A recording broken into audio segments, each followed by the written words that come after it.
Hi friends, welcome to my YouTube channel. ఈరోజు మనము ఒక ఇల్లు కొనే ముందు ఇందుకు కావాల్సిన డాక్యుమెంట్స్ మరియు సర్టిఫికేట్ గురించి వివరిస్తున్నాను. దయచేసి వినండి. ఫస్ట్ ఆఫ్ ఆల్ మనము ఒక ఇల్లు హౌస్ పర్చేస్ చేసే ముందు తీసుకోవాల్సిన డాక్యుమెంట్ నెంబర్ 1. ఇందులో మనకు అమ్ముతున్న ఇంటి యొక్క డాక్యుమెంట్ తెలుసుకోవాలి. ఆ డాక్యుమెంట్లో మనకు అమ్మే వ్యక్తి సరైన వాడా కాదా అని ఆ పేరు, వాళ్ళ ఫాదర్ నేమ్, ఇవి రెండు మనము టాలీ చేసుకోవాలి.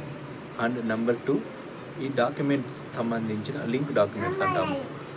లింక్ డాక్యుమెంట్స్ అంటే మనకి ఎవరైతే ఇల్లు అమ్ముతున్నారో వాళ్లకు అమ్మిన వ్యక్తి యొక్క డాక్యుమెంట్ని మనము లింక్ డాక్యుమెంట్ అంటాము. అండ్ నెంబర్ 3, ఇది వచ్చేసి మనము మదర్ డాక్యుమెంట్ అంటాము. మదర్ డాక్యుమెంట్ అంటే ఫర్ సపోజ్ ఈ ప్రాపర్టీకి సంబంధించిన ఫస్ట్ డాక్యుమెంట్ అంటే మనకు డైక్లాట్ ద్వారా వచ్చిందా, లేదా ఫోర్ ఫాదర్స్ ద్వారా వచ్చిందా, లేదా ఒక దగ్గర పర్చేస్ చేసి అందులో మనకి లేఅవుట్ వేసి ఆ లేఅవుట్ ద్వారా మనకి హౌస్ వచ్చిందా అనే దానికి మనము మదర్ డాక్యుమెంట్స్ అని అంటాము. అండ్ నెంబర్ 4, ఈ డాక్యుమెంట్ యొక్క ఎన్కంబరెన్స్ సర్టిఫికేట్. ఎన్కంబరెన్స్ సర్టిఫికేట్ అంటే ఈసీ.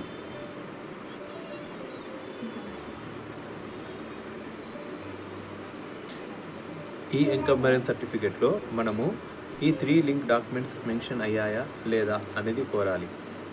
ఇది మనము ఈసీ అనేటివి మనకి 2 టైప్స్లో ఉంటాయి.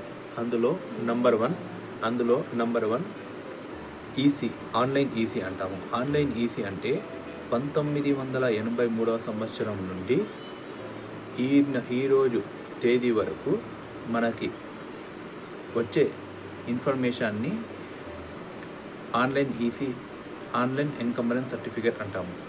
అండ్ ఇందులో ఒకవేళ మదర్ డాక్యుమెంట్ 1983కి ముందు ఏమన్నా మనకి రిజిస్టర్ అయ్యి ఉంటే దానిని మనము మాన్యువల్ ఈసీ ద్వారా ఆ ఆస్తి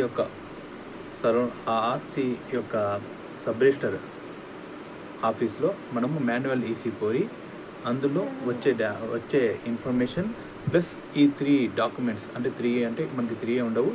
ఫస్ట్ ఆఫ్ ఆల్ మనకి డాక్యుమెంట్ ఉంటుంది, అందుకు సంబంధించిన లింక్ డాక్యుమెంట్స్ ఉంటాయి, అండ్ మదర్ డాక్యుమెంట్స్ ఉంటాయి. ఇవన్నీ టాలీ అవుతున్నాయా లేదా చూసుకోవాలి. అండ్ నెంబర్ 6 వచ్చేసి ఆ ఇంటికి సంబంధించిన అసెస్మెంట్ నెంబర్.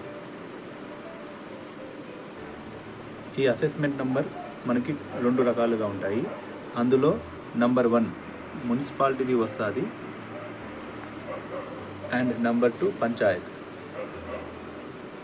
ఇది మీకు ఎందుకు తెలుపుతున్నానంటే ఈ ఆస్తికి సంబంధించిన రికార్డు మున్సిపల్ ఆఫీస్లో కూడా నమోదు అయినదో లేదో తెలుసుకోవాలి. ఒకవేళ మున్సిపల్ లేకపోతే పంచాయతీ అయితే పంచాయతీలో నమోదు అయిందో లేదో తెలుసుకోవాలి. అండ్ నెంబర్ 7 వచ్చేసి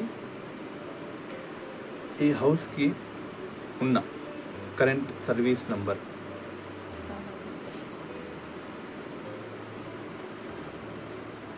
కరెంట్ సర్వీస్ నంబర్ ఇది కూడా మనకి ఆ ఇంటి యొక్క ఓనర్ పేరులో ఉందో లేదో తెలుసుకోవాలి. అండ్ నెంబర్ 8, ఈ ఆస్తికి సంబంధించిన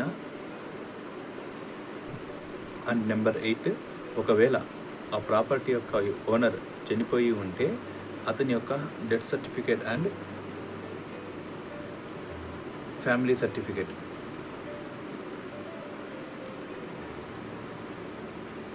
death certificate and family certificate ద్వారా మనము ఈ ఆస్తిని కొనుగోలు చేసుకోవచ్చు.